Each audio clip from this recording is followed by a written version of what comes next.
والسلام على سید المرسلین وعلى آلہ واصحابہ اجمعین وبعد۔ اسراء و معراج یعنی رجب کے مہینے میں جیسا کہ 27 کو شب معراج لوگ مناتے ہیں، معراج کا قصہ واقعہ سناتے ہیں، تو روزانہ آپ کو ایک واقعہ آپ کو سناتا ہوں۔ ان میں سے کل آپ نے سنا حضرت ناشطہ، کیا نام ہے؟ ناشطہ، کنگھی کرنے والی، فرعون کی بیٹیوں کی خدمت کرنے والی، چوٹی ڈالنے والی، وہ فرعون کی بیٹی ہی تھی، جیسا کہ بعض روایتوں میں عربی میں آتا ہے فرعون کی بیٹی، اس کا واقعہ آپ نے سنا۔ اور اللہ کے نبی صلی اللہ علیہ وسلم نے معراج میں جب جنت کی سیر کر رہے تھے، اعلیٰ قسم کی اور مست کرنے والی عجیب و غریب خوشبو آ رہی تھی جنت کے جانب سے۔ پوچھا یہ کس جنت کی خوشبو ہے؟ تو بتائیے کہ ناشطہ اور اس کی اولاد کے جنت کی خوشبو ہے۔ تو ان کا واقعہ کل آپ نے سنا۔ آج آپ کو میں ایک اور واقعہ جنت کا حضرت بلال رضی اللہ تعالیٰ عنہ کے بارے میں آپ سنیں گے۔ اللہ کے نبی صلی اللہ علیہ وسلم جنت میں آپ جا رہے تھے، جنت کی سیر کر رہے تھے، تو ایک طرف سے پیروں کی چاپ آپ کو سنائی دی، یعنی پیروں کے چلنے کی آواز آپ کو سنائی دی۔ آپ نے پوچھا جبریل علیہ السلام سے، یہ کون ہے جن کے چپلوں کی چلنے کی چاپ سنائی دے رہی ہے؟ تو حضرت جبریل نے کہا یہ بلال مؤذن مسجد نبوی ہے، یہ بلال مؤذن ہے جس کے چپلوں کی آواز آپ سن رہے ہیں۔ نبی کریم صلی اللہ علیہ وسلم جب واپس تشریف لائے تو آپ نے فرمایا بلال تو نجات پا گیا، اور پوچھا کہ تم کون سا ایسا کام کرتے ہو جو اتنا بڑا مقام کہ میرے سے آگے تم جنت میں چلتے ہوئے میں تمہیں دیکھ رہا ہوں۔ سمعت دفن علیک بین یدی فی الجنہ، میں نے تمہارے چپلوں کی آواز چاپ کو سنا میرے آگے آگے جنت میں جاتے ہوئے۔ تو حضرت بلال رضی اللہ تعالیٰ عنہ نے نبی کریم صلی اللہ علیہ وسلم سے عرض کیا کہ یا رسول اللہ میں تو کوئی خاص کام نہیں کرتا ہوں، الا یہ کہ ایک کام ہے جو میں کرتا ہوں، ارجا عمل عندی، سب سے امید والا جو کام میں کرتا ہوں وہ یہ ہے ما احدثت الا توضأت، جب بھی میرا وضو ٹوٹتا ہے تو میں وضو بناتا ہوں، اور جب بھی میں وضو بناتا ہوں تو 2 رکعت نماز پڑھتا ہوں۔ کہا جب بھی میرا وضو ٹوٹتا ہے، دن کے اجالے میں ہو رات کے اندھیرے میں ہو تو وضو بناتا ہوں، اور جب بھی وضو بناتا ہوں تو 2 رکعت نماز میں پڑھتا ہوں، یہ انہوں نے کہا۔ تو اللہ کے نبی صلی اللہ علیہ وسلم نے فرمایا فَذَاكَ، تو بس یہی کام ہے، فَأَلْزِمْهُ، لازم اس کام کو جاری رکھو اپنے۔ کیا؟ وضو بنانا جب بھی وضو ٹوٹے، اور وضو کے بعد میں 2 رکعت نماز پڑھنا، یہ بڑے اس کام کو جاری رکھو۔ تو حضرت بلال رضی اللہ تعالیٰ عنہ کی فضیلت اس حدیث سے، احادیث کی کتابوں میں ان کی مناقب کہتے ہیں اس کو، مناقب اور فضیلت میں یہ بیان کیا جاتا ہے۔ حضرت بلال کون ہے؟ آپ سب کو معلوم ہے، بلال حبشی۔ حضرت بلال مکے ہی میں پیدا ہوئے، ان کے ماں باپ مکے ہی میں تھے، وہیں جوان ہوئے۔ جب جوان ہوئے تو اللہ کے نبی صلی اللہ علیہ وسلم جب دین کی دعوت شروع ہوئی تو دعوت توحید کو قبول کرنے والوں میں ابو بکر صدیق اور بڑے لوگ، جب ان کے اسلام قبول کرنے کے بعد دشمنان مشرکین مکہ ان کے اوپر ہاتھ نہیں ڈال سکتے تھے۔ کن کے اوپر؟ ابو بکر صدیق ہے، عثمان ہے، بڑے بڑے جو صحابہ ہیں، کیونکہ وہ بڑے خاندان کے لوگ ہیں، ان کے اوپر ہاتھ ڈالنا ان کے لیے آسان نہیں تھا۔ لیکن ان کے ساتھ میں شروع میں اسلام قبول کرنے والوں میں حضرت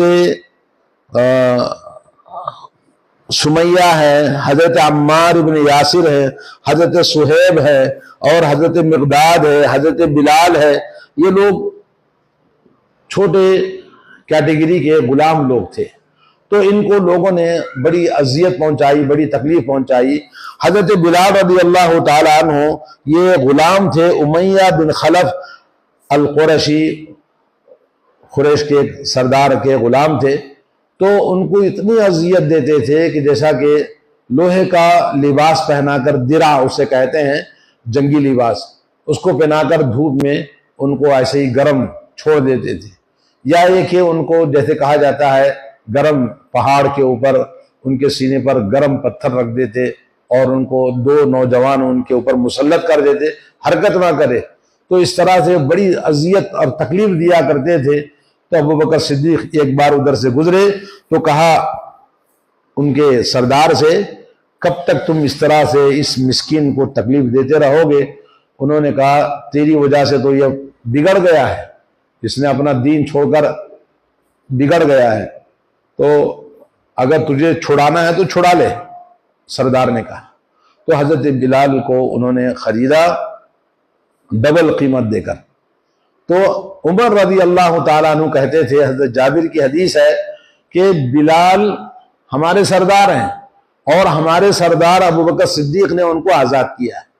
یعنی اسلام میں حبشی غلام ہونے کے باوجود حضرت عمر نے کہا ہمارے سردار ہیں، انہیں اسلام میں سب کا مقام ایک ہے۔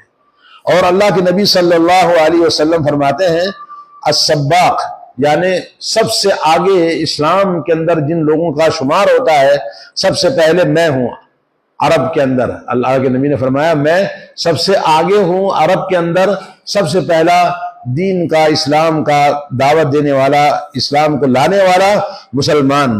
اور دوسرا سلمان فارسی، سب سے پہلے اسلام کے اندر داخل ہونے والے کون ہیں؟ سلمان فارسی، یعنی سباقین، دوسرے ملک کے لوگ۔ اور تیسرے ہیں بلال حبشی سباق، اور چوتھے ہیں صہیب رومی جو روم اٹالی سے ان کا بلانگ کرتے ہیں۔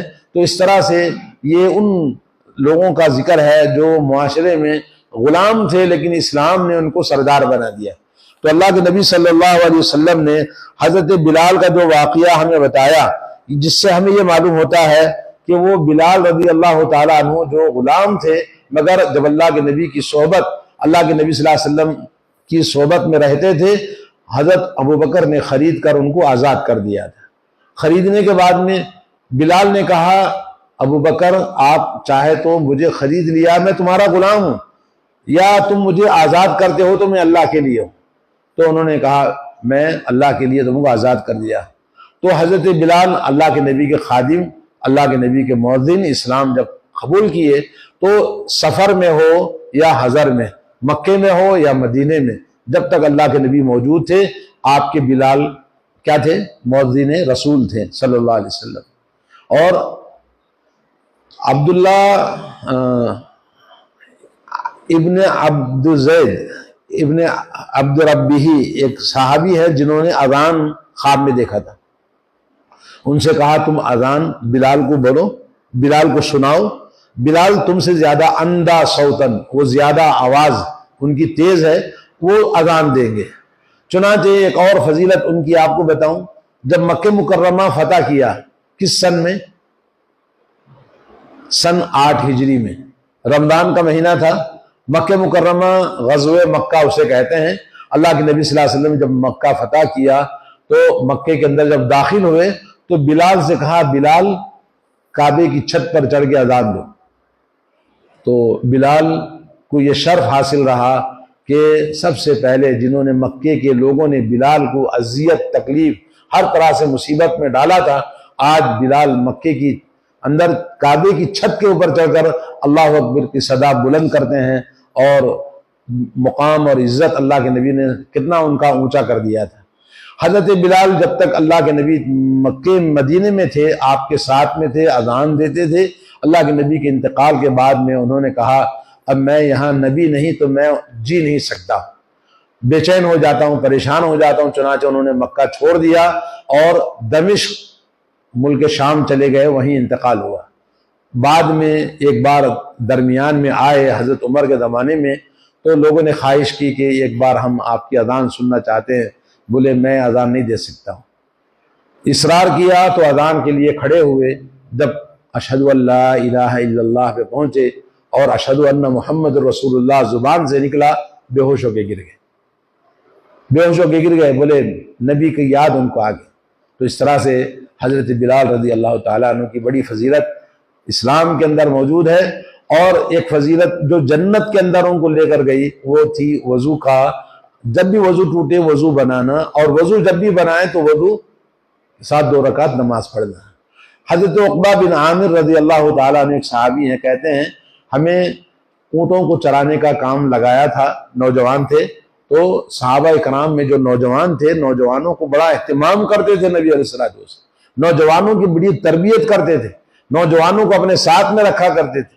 ان نوجوانوں میں بلال بھی نوجوان ہیں، عقبہ بن عامر نوجوان ہیں، سب نوجوان، بہت سارے صحابہ اکرام۔ ایک بار کہتے ہیں اونٹ چرا کر شام کے وقت میں جب میں واپس آیا مدینے میں تو دیکھا رسول اللہ صلی اللہ علیہ وسلم لوگوں کے بیچ میں تقریر کر رہے ہیں۔ تو آپ کی گفتگو پہلے کیا تھی وہ تو مجھے نہیں پتا، لیکن جو میں نے سنا وہ یہ ہے کہ جس نے بھی وضو بنایا فاحسن وضوءہ، اپنے وضو کو اچھی طرح سے مکمل بنایا، اور وضو بنانے کے بعد میں پھر اس نے 2 رکعت نماز پڑھی اپنے دل کے ساتھ، اپنے پورے اخلاص، اپنے چہرے کے ساتھ اللہ کی بارگاہ میں کھڑے ہو کر، تو اللہ رب العالمین اس کو جنت میں داخل فرماتا ہے۔ اور حضرت عثمان ابن عفان رضی اللہ تعالیٰ عنہ کی حدیث ہے، آپ نے وضو کا پانی منگوایا اور اس کے بعد وضو بنایا، وضو بنانے کے بعد میں کہا یہ وضو میرا رسول اللہ صلی اللہ علیہ وسلم کا وضو ہے، ایسے ہی آپ بنایا کرتے تھے۔ جس نے بھی وضو بنایا تو اللہ تعالیٰ اس کے پچھلے گناہوں کو بخش دیتا ہے، غفر لہ ما تقدم من ذنبہ، اس کے پچھلے گناہ اللہ تعالیٰ معاف کر دیتا ہے۔ تو وضو جب بھی بنائیں، وضو ایک عظیم عبادت ہے، اور وضو بنانے میں اخلاص چاہیے، نیت کرنا فرض ہے، اور پورے محبت کے ساتھ، اخلاص کے ساتھ، دل کے ساتھ، من کے ساتھ آدمی اچھی طرح سے وضو بنائے، اگڑا بگڑا جلدی جلدی ایسا نہیں، بلکہ اطمینان کے ساتھ وضو بنائیں۔ اور وضو بنانے کے بعد یہ دعا جیسا کہ آپ جانتے ہیں، اشہد ان لا الہ الا اللہ واشہد ان محمدا عبدہ ورسولہ، یہ ظاہری طہارت کے ساتھ میں روحانی طہارت، توحید کا رینیول ہوتا ہے، طہارت ظاہری اور طہارت باطنی، توحید کا اقرار کرتے ہیں کلمہ شہادت کے ذریعے۔ اور اللہ کے نبی صلی اللہ علیہ وسلم نے فرمایا یدعون امتی یوم القیامہ، میری امت کو قیامت کے دن بلایا جائے گا، غرم محجلین، ان کے چہرے چمک رہے ہوں گے، اور ان کے اعضاء، پیر، ہاتھ سب چمک رہے ہوں گے، من اثر الوضو، وضو کے اثر سے۔ وضو ایک عظیم عبادت ہے جو دنیا میں بھی جو لوگ اہتمام کے ساتھ وضو بناتے ہیں ان کے چہرے پر اللہ کا نور ہوتا ہے، اور قیامت کے دن بھی اللہ کے نبی نے کہا میری امت کو میں پہچانوں گا وضو کے اثر سے، چہرے چمک رہے ہوں گے، نور ہوگا، روشنی ہوگی۔ اسی طرح سے اور اللہ کے نبی نے فرمایا جتنا آپ زیادہ وضو بنائیں گے اتنا زیادہ اللہ تعالیٰ زیور پہنائے گا، چمک اس کے اندر پیدا ہوگی۔ تو قیامت کے دن ان کی فضیلت وضو کی وجہ سے ہے۔ تو اس طرح نبی کریم صلی اللہ علیہ وسلم حوض کوثر پر اپنی امت کا استقبال کریں گے۔ لوگوں نے کہا کہ کیسے اپنی امت کو پہچانیں گے اتنے سارے نبیوں کی امتوں کے بیچ میں؟ تو آپ نے کہا کیا سب سفید گھوڑوں کے بیچ میں جو کالے بال والا پیشانی والا گھوڑا ہو جس کے ٹاپ کالے ہوں تو کیا وہ پہچانا نہیں جائے گا؟ بولے ہاں بالکل پہچانا جائے گا۔ بالکل اسی طرح سے میری امت کے بیچ میں، ساری امتوں کے درمیان وہ چمک رہے ہوں گے چہرے، ہاتھ اور پیر ان کے، اس سے میں پہچانوں گا کہ یہ میری امت کے لوگ ہیں۔ اور وضو کے اثر سے چمک تو پیدا ہوگی، مگر فرشتے کیا کریں گے؟ نبی کے پاس جانے سے روک دیں گے۔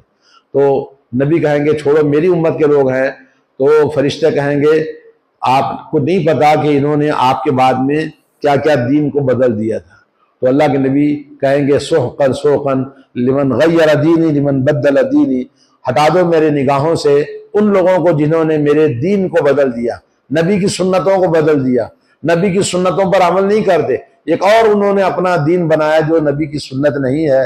تو اس طرح سے اللہ کے نبی صلی اللہ علیہ وسلم کی حوض کوثر پر سیرابی سے وہ لوگ محروم ہو جائیں گے جو نبی کی سنتوں کے خلاف ایک نیا دین بنا کر لوگوں کو دعوت دیتے ہیں، اس دین پر چلتے ہیں جو کہ سنت نہیں ہے، اور جو صحیح سنت ہیں اس کو انکار کر دیتے ہیں۔ تو یہ فضیلت ہے وضو کی، اور یہ فضیلت ہے حضرت بلال کی۔ اللہ تبارک و تعالی ہم کو بھی نبی کی صحیح سنتوں پہ عمل کرنے کی توفیق عطا فرمائے، اور اچھی طرح وضو بنانے اور وضو کے بعد کلمہ شہادت پڑھنے اور 2 رکعت نماز پڑھنے کی ہمیں توفیق عطا فرمائے۔ تحیۃ الوضو تحیت المسجد، اس کے لیے وقت کوئی قید نہیں ہے، کسی بھی وقت پڑھ سکتے ہیں، کیونکہ یہ ذوات الاسباب یعنی سبب والی نماز ہے۔ اس کے لیے جو ممنوع اوقات ہیں، ممنوع اوقات جیسے بالکل فجر کی نماز کے بعد پڑھنا منع ہے، اسی طرح سورج نکلتے وقت میں، اور سورج جب بالکل سیدھ میں ہو پڑھنا منع ہے، اور تیسرا جب سورج ڈوب رہا ہو منع ہے، لیکن یہ کبھی بھی پڑھ سکتے ہیں۔ وصلی اللہ علی نبینا محمد وعلی آلہ وصحبہ۔ السلام علیکم ورحمۃ اللہ وبرکاتہ۔ ناظرین اکرام، اسلامک ٹی وی اس چینل کو ابھی تک جنہوں نے سبسکرائب نہیں کیا ہے، برائے مہربانی اس چینل کو سبسکرائب ضرور کریں، اور ہر دن کی اپڈیٹ کے لیے اس کے ساتھ ہی ایک بیل، ایک گھنٹی کا نشان آئے گا، اسے آپ ضرور پریس کریں اور اسے دبا کر آپ ہمارے ساتھ تعاون فرمائیں۔ جزاک اللہ خیر۔ السلام علیکم ورحمۃ اللہ وبرکاتہ۔